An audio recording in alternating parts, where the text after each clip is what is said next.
August 8th, 2023. Time for another G1 CLIMAX 33 recap show here on youtube.com/MrWarrenHayes or on your favorite podcast application, wherever it is you're watching or listening or both right now. Thank you very much. I appreciate it. Glad to be back to continue down our tradition. Night 15 is all done. C block is all decided. We're going to get into that, but before we do, consider leaving a like on the YouTube video if you're watching right now on youtube.com/MrWarrenHayes, or a 5-star review on Apple Podcasts, or a 5-star rating on Spotify. Those things help out a tremendous deal, and I would be very much appreciative if you could just show a modicum of love in that direction. That'd be great. But there's a lot of stuff. I don't know if it's all love, but there's a lot of stuff to talk about after the results here of the final night of action for C block. We're all wrapped up. It's all done. We're gonna get into it, starting off as we do usually with the review, the results from the Yokohama Budokan in Yokohama, Japan. So the per usual, we're focusing on the block matches as opposed to the rest of the card. So if you want more detailed analysis on what happened on the undercard, you're gonna have to look somewhere else. But as it stands for me, this is how things went down on for Block C earlier today, depending on where you are. Tomohiro Ishii defeated Mikey. Nicholls. Tama defeated HENARE. David Finlay defeated Eddie Kingston, and Evil defeated Shingo Takagi. Oh yes, kids, gather around the fireplace. we've got a lot of stuff to talk about. Trust me. Let's get right into it then. With the opening match, which had no incidents at all, no relevance, nothing to bring to the table as far as the results of the G1, the results for Block C. Because as it stands, Mikey Nicholls and Tomohiro Ishii were eliminated a couple of nights ago, but this did not keep them from having a really good match. As much as I bemoaned the matches from, I believe it was Block B, right, 2 nights ago. Yep, where I thought everything was kind of... No, it was night... No, it was the night A blocks. No, it was the B block matches. It was the B block matches, which I all thought were, just there and a little disappointing and a little boring at times. This will not be the case with Night C. And Mikey Nicholls and Tomohiro Ishii made sure that this was physical, as expected. And I say expected as far in as Mikey Nicholls decided to really take the ass kicker part of him to heart and just delivered super strong physical matches throughout the G1. He himself got me excited for his matches, so I was very much looking forward to this one, and this delivered. And this was Mikey Nicholls the whole way, dominating Ishii with all sorts of moves and just physicality, as they like to say. And Ishii, he's trying to fire up at a couple of times during the show, but during this match here. But Nicholls has answers for just about everything. Finally, Ishii lands a German and some lariats, but Nicholls has an answer for that. Lands a moonsault, but Ishii lands the brain buster, a little out of nowhere, bit of a desperation kind of thing, for the win. So he finishes with 4 points this tournament, as does Mikey Nicholls. Again, solid performances throughout this tournament by both guys. Like I said, we'll do a bit of a post-mortem on the final night when we're talking about the finals. Maybe, we'll have a little moment to do a proper post-mortem of this tournament. But definitely Mikey Nicholls has been a surprise in this tournament, and Ishii, solid as always. Don't let the low scores fool you as far as their rankings go here. Then the first match that had an incidence on the finals, where Tama Tonga defeated HENARE. This is a situation that Tama Tonga had to do. He had to win this match here because, as you can see on the scoreboard right now, if you're watching the video on YouTube or on Spotify, Tama Tonga, by winning, managed to bring himself up to 9 points.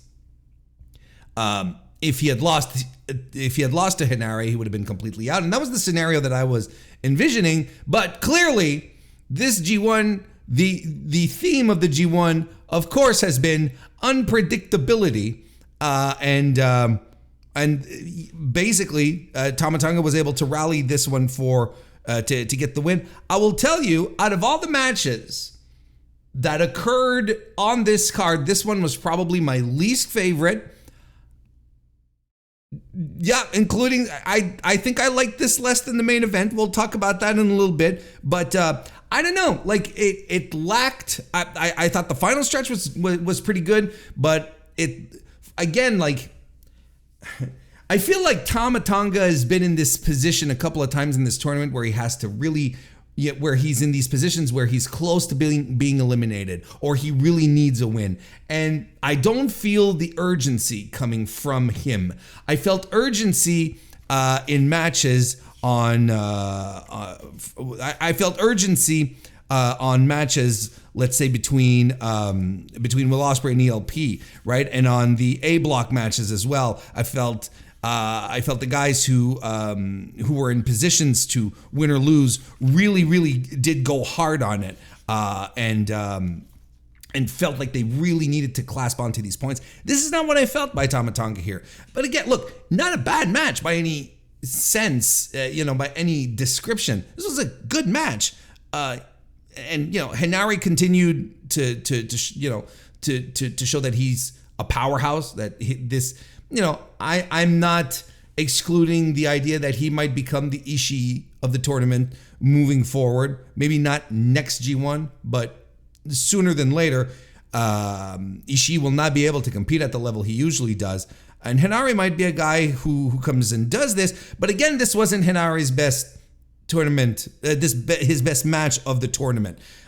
He's another guy who I thought had a very good tournament, and again, you should not be fooled by his low score in the standings.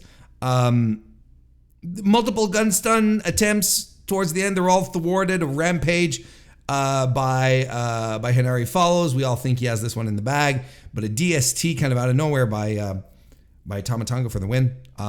And he gets the 9 points. Now, what's critical here, and this is important, is that they did mention, when I say they, the house, the house announcer did say here, Tama Tonga, is not quite eliminated yet, but there might be a tie later on, So already we're setting the groundwork for the importance of the main event, right? Because if we move on to the next match, which is when David Finlay defeated Eddie Kingston, here this was a bit of a no-brainer. Whoever won advanced. It was just as simple as that. I'm not going to get back into the tiebreakers and who had tiebreakers on whom, but whoever won this match and went up to 10 points was secure.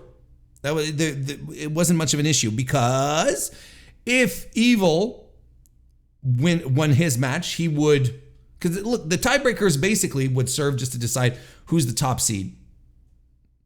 That's just as simple as that. Because if Evil defeated Shingo Takagi, he'd have 10 points. He'd tie for first with whoever won this match, and they'd both move forward. But if he lost, that would mean Shingo Takagi would move in. He would qualify, but he'd be clearly the runner-up at second place, and there you go. Yeah, no, look, this was a good David Finlay and Eddie Kingston. I thought was very good. Eddie Kingston was ready for a fight here. And yes, I saw the video. I did see the video of Eddie Kingston meeting Toshiaki Kawada and just being completely starstruck, just smiling the entire time, looking like all of us dopes when we do meet and greets. It feels so relatable and so lovely. So I did see that. But here, he's ready to go. He wants to fight, and it spills to the floor, and Kingston gets suplexed on the floor.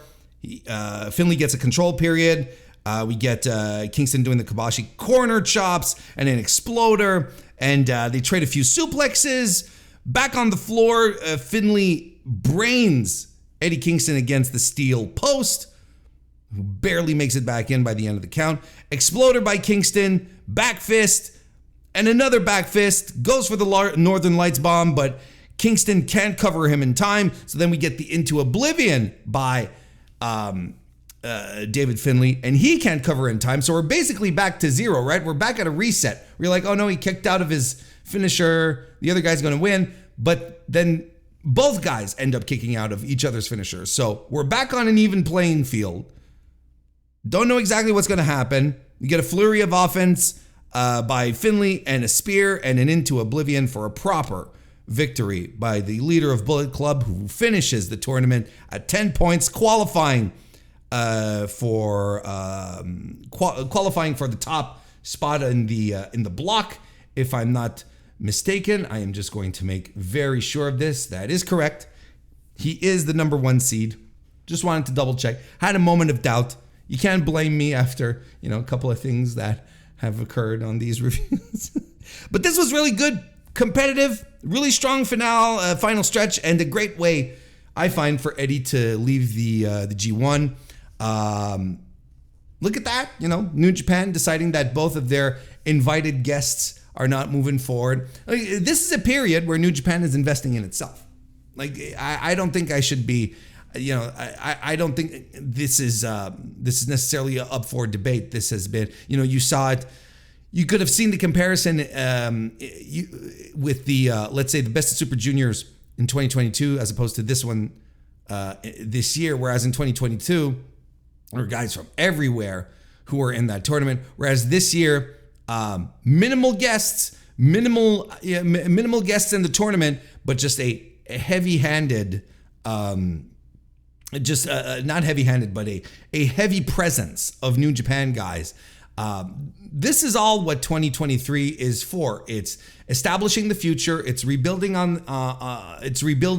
post-pandemic and reestablishing themselves being New Japan as the biggest promotion in the country. So, I don't want to say no big surprise, but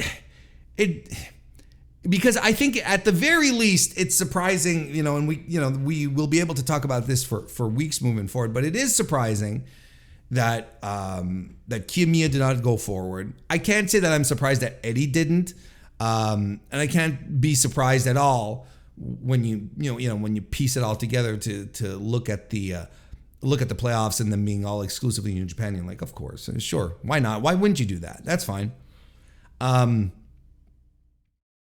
It's interesting though.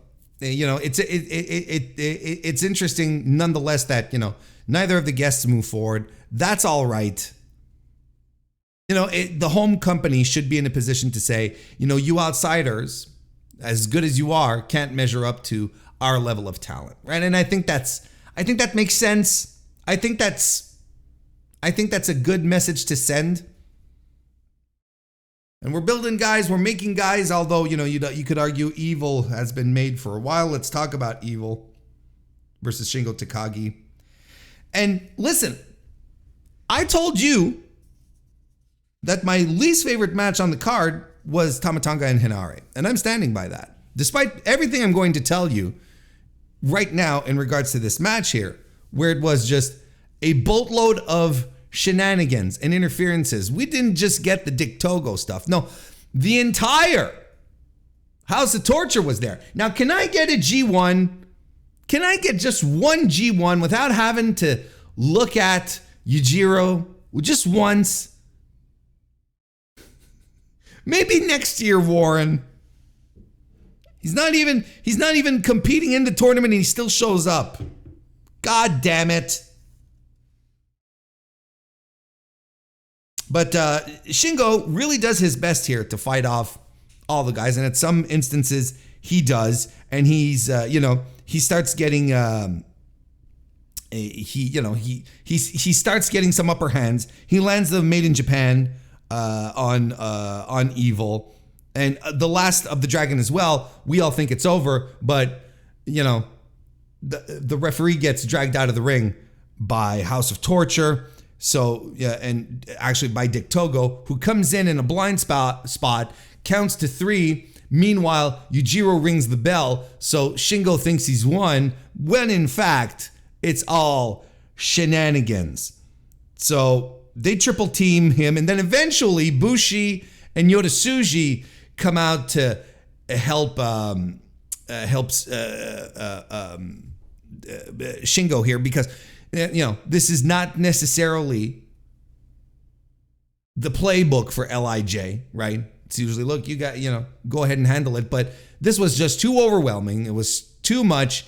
And it was maybe a little, you know, considering the stakes here, I think the guys did the right move. But they get taken out. It takes Hiromu Takahashi to get into it and start super kicking dudes and making to rally the troops. He comes in hot.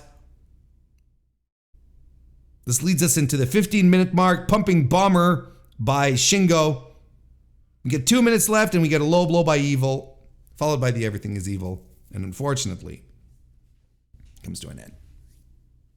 Now, I don't really care for a final main event block C, you know, block match, whether it's block A, C, or D. A, B, C, or D. I know the alphabet. I couldn't care less if I could care less about a final ending like this, with just tons of interference, lots of stuff happening. But you know why this worked? Because the crowd was into it. And it did light up the crowd. They were into this. And they wanted Shingo to win. They didn't want the evil nonsense to get the upper hand here. They were not interested in that. They really wanted Shingo to move forward. As did I, don't get me wrong. But as I'm watching this earlier today, I get invested in it for some bizarre reason. Well, the reason isn't bizarre. I'm looking at a crowd that is screaming. They're going nuts. They pop huge when Hiromu runs out. They're like, he's going to come save the day. So many hope spots. Like, yes, it's devastating. Yes, it's crushing. And I know a lot of people are done with House of Torture. I think, you know, I know a lot of people really fucking hate House of Torture. I get it. Don't get me wrong. But, you know, let's just put this into perspective. You know, do the people who hate House of Torture, do they also hate Suzuki-gun? Do they also hate Bullet Club? Because this is the role that House of Torture now fills. You know, Bullet Club hasn't done the multi-interference stuff for years at this point. And now, you know, especially under David Finlay, it's become clear that they don't fuck around in each other's matches. Not as much. And not as grotesquely as here. And Suzuki-gun was the same way. Lest we forget the great venerable Suzuki-gun that everyone, you know, loves. Well, there was a time that they were vilified for the same reasons. Now, does this make it excusable? Is this a good compromise for a good pro wrestling match? No, of course not.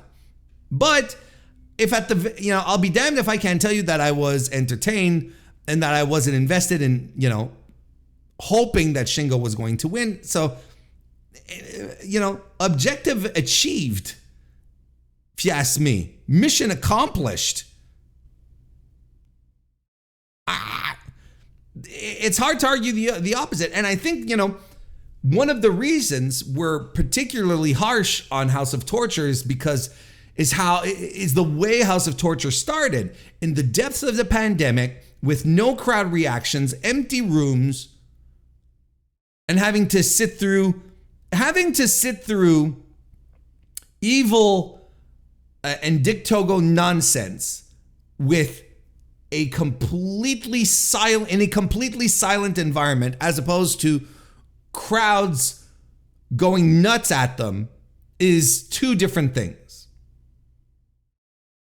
And I think, you know, there's a lot of this that, you know, but this has been the case even for Bullet Club and even for Suzuki-gun when it comes to us Westerners. We appreciate the sanctity that Puro brings to pro wrestling, and I think we all want to sort of preserve that and make sure that it stays as close to the vision as possible, because we've got our North American companies here who just revel in that kind of stuff. And sometimes, most of the time, a lot of the time, it's annoying because there's substantial amounts of interference and nonsense and goofiness. So, I think for those reasons, I think I think we're closer to explode than we'd be in any other type of circumstance. I think we don't like it as much because we're looking for something very specific here. And then when something we don't like encroaches in it, but I think that's also what makes it successful. And look, it's not as if we sit through entire cards with all of this nonsense happening. Usually it's one match. You can stomach it. But you can also argue, in the main event, really? This is how we're eliminating him? Really? Well, yeah, I'm down with that. It's not my cup of tea. So look, I'm not going to sit here and tell you, with my whole heart, this was fantastic. I love this so much. But I'm not going to bury this like a lot of people do. One thing that I will bury, however, and to the degree I was expecting, especially when Hiromu got taken out the first time, the one thing I was expecting was Tonga to do something. And I can't be alone in that. In fact, look, I know I'm not alone in that sentiment. But Tonga's, here's what they did.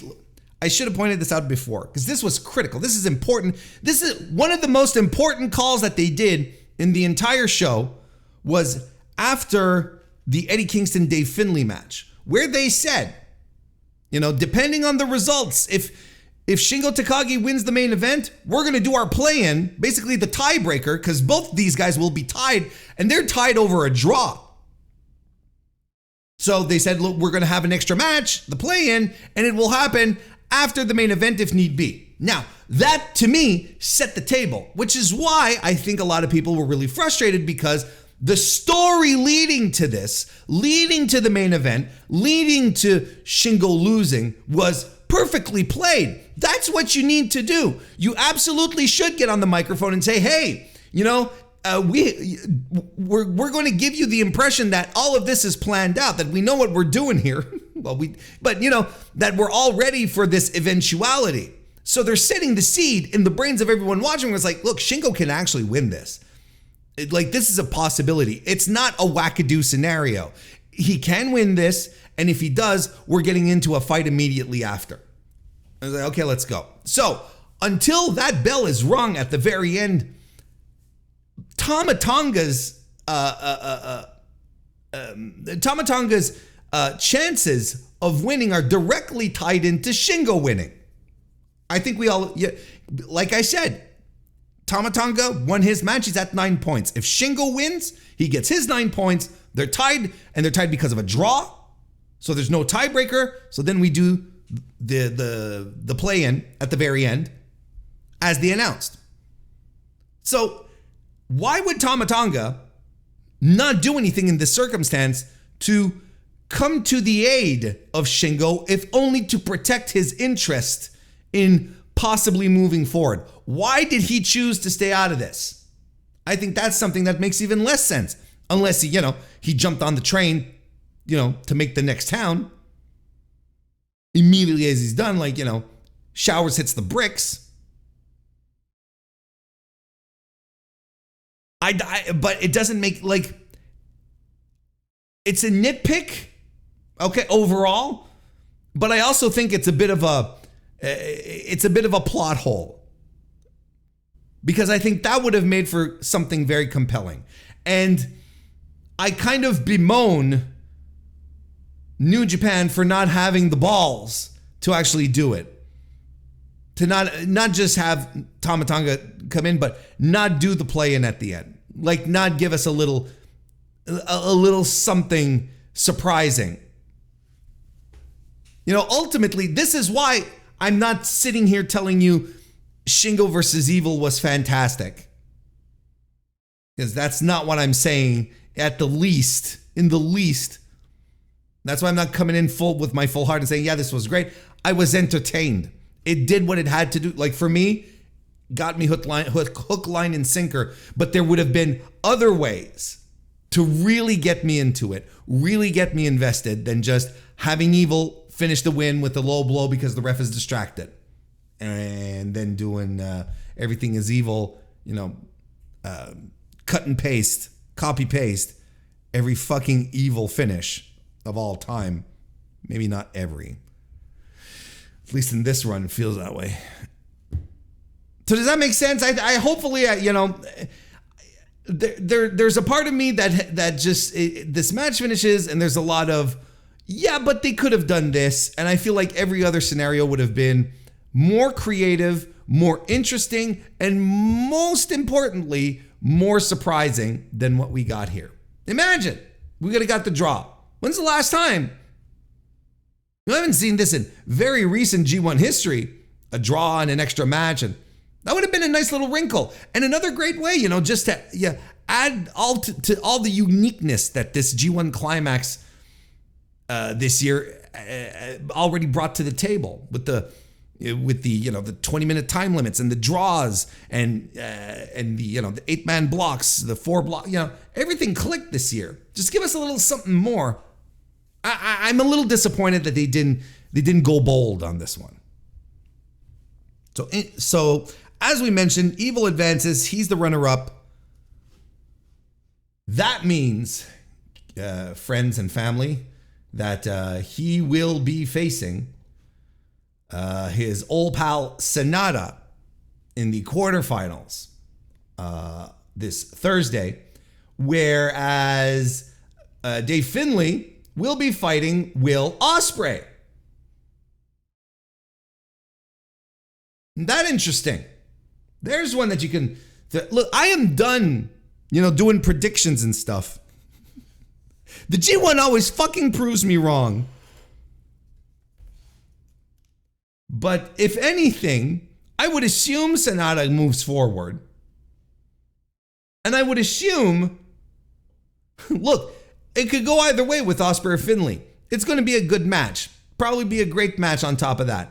But is Dave Finlay, you know, I kind of feel Ospreay should put Finlay over. I kind of feel that.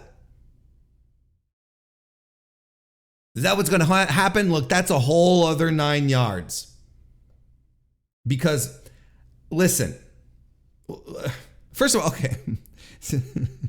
Well, since we're talking about it, I wanted to give you my recommendations. Since we're talking about the next few nights already, let's just go right ahead and talk about Block D then. And I'm pulling it up here on video for those of you with the benefit of video. We have currently Jeff Cobb, Zack Sabre Jr., and Tetsuya Naito, who are all at 8 points. Hiroshi Tanahashi and Hiroki Goto at 6, if I'm not mistaken. There's no real scenarios in which either Tanahashi or Goto move forward outside of some wackadoo situations because, well, especially for Tanahashi, because, well, I say especially for Tanahashi. Look, the winner of you know, Tetsuya Naito and Hiroshi Tanahashi are fighting in the finals, right? So that would lead me to believe that Jeff Cobb will probably get upset by Shane Haste, and Zack Sabre Jr. will probably score a win over. Will probably score well, or Hiroki Goto might score a win over Tetsuya. You know what? I don't know what to think of this block. I don't know what to think about these results here. Because look, Zack Sabre Jr. has a tiebreaker over Tanahashi. So even if Tanahashi gets his 8 points, he's out. So Zack, I think, is going to win. Goto has a tiebreaker over Cobb. But then Naito and Tanahashi have tiebreakers over Goto. So, is it me or is Goto out? Goto is out. There's no way he can qualify. Zack Sabre Jr. has to win to stay alive. Cobb holds tiebreakers over Naito, Tanahashi, and Zack Sabre Jr. That might be something. Because if Cobb loses his match and stays at 8, and Zack Sabre Jr. loses his match, and Hiroshi Tanahashi wins, we get into a wackadoo situation. Look, this one is really close to call. It's really, and I think I had called this one, right? I'd called this one that this would be the block where there'd be the most probabilities, the most people hanging around each other, right? I think I had called this from the start, and this is where we're at right now. Look, I am not even remotely going to try and touch this one. As far as coming up with scenarios, right? Because Naito, here are my notes here that I wrote. Because and Naito advances if he beats Tanahashi and Cobb loses. Because he has the tiebreaker over Zack Sabre Jr. Zack Sabre Jr. advances if he wins against Goto and Cobb loses. And Cobb or Naito lose. He just needs one of those two to lose. And Goto to win, then he'll be okay, I believe.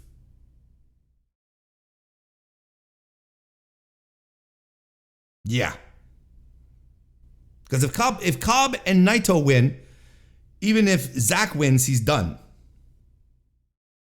Because both Naito and Cobb hold tiebreakers over Zack. Jeff Cobb will win if he beats Shane Haste, because that'll bring him up to 10 points. He has tiebreakers over all of the current leaders right now. Naito, Tanahashi, Zack Sabre Jr. So he wins. He wins. Not only does he qualify, but he has the top seed. If he loses to Shane Haste, and either Naito or Zack Sabre Jr. lose their match, he still advances, right? Oh, and Goto as well. Goto has to lose too. Look, there's a lot of possibilities here. But I think Gedo had an opportunity to go a little bold here for Block C. I don't see why he'd suddenly start going again all wackadoo, like I like to say, for Block D. I think he's going to keep it fairly simple, and I think Naito advances. I don't know if he wins, because frankly, if he wins, that means he gets Hikuleo in the quarterfinals to start with. If he loses, it's Okada.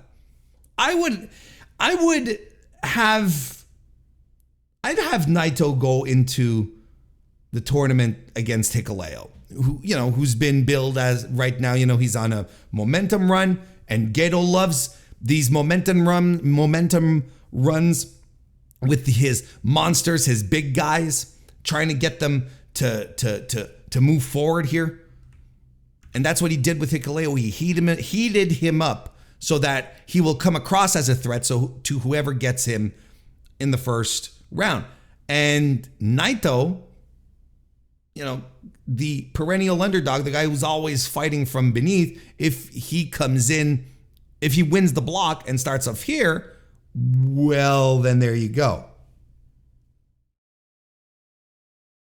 I think he might have something here. Because look, if it's Zack Sabre Jr. who moves forward and wins the block, I'm not as compelled by the idea of Zack Sabre Jr. versus' but I am more compelled with the idea of Kazuchika Okada versus Zack Sabre Jr., which will happen if Zack wins his match and Naito wins his match. That makes a lot more sense to me. I still think this is Naito's G1 to win at this point, for multiple reasons, including I think that's a good, I think the story of his big win in the Dome finally coming to fruition. I think that's something that's a good story to tell and something that fans can get behind. Tetsuya Naito, extremely popular. I think it's a smart move to put him in the main event of the Dome. There's still other ways you can do it. There's still going to be a big show in October on the way over where you could do a title change or whatever. There's still ways to get Tetsuya Naito into the Dome without having him win the G1. But I also think winning the G1 against Sanada and then, finishing off the story, if you will, at Wrestle Kingdom is also very interesting. Frankly, there's a lot of scenarios here. Frankly, I'm starting to see a finale where we have Tetsuya Naito and Kazuchika Okada in the finals of the G1 with Naito winning. That would be look, for what my guesses are worth at this point. Recommendations for the August 8th climax. Look, I would say I would recommend Dave Finlay versus Eddie Kingston and Mikey Nicholls versus Tomohiro Ishii. And if you're interested in seeing a match that just falls apart and becomes all about interference and nonsense and everything that we like about pro wrestling in Japan just gets thrown out the window, well, I strongly advise and recommend that you watch the main event as well. But I think there's two matches here that are pretty solid recommendations. Very good matches that you can sink your teeth into. So there we go. Now we're going to wrap this up for today. We're not quite going to wrap it up. We still got to talk about tomorrow. Let me pull this up here. August 9, right? That's right. August 9th at the Act City Hamamatsu. Final night of D Block. The last night of round robin competition before we actually get to the playoffs. We got Toriano versus Alex Coughlin in a nothing match. Here, let me block these already pulled up here on video. So these two guys are already eliminated. They're gone. Jeff Cobb versus Shane Haste. So basically, a bit of the scenarios that we talked about. If Shane Haste wins, Jeff Cobb's aspirations for the G1 are absolutely in the trash.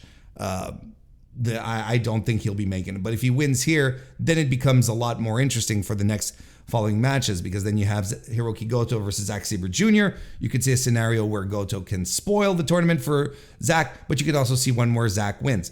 In fact, I think if Jeff Cobb loses, I think that means Zack wins. And the opposite is true. If Jeff Cobb wins, Zack Sabre Jr. loses.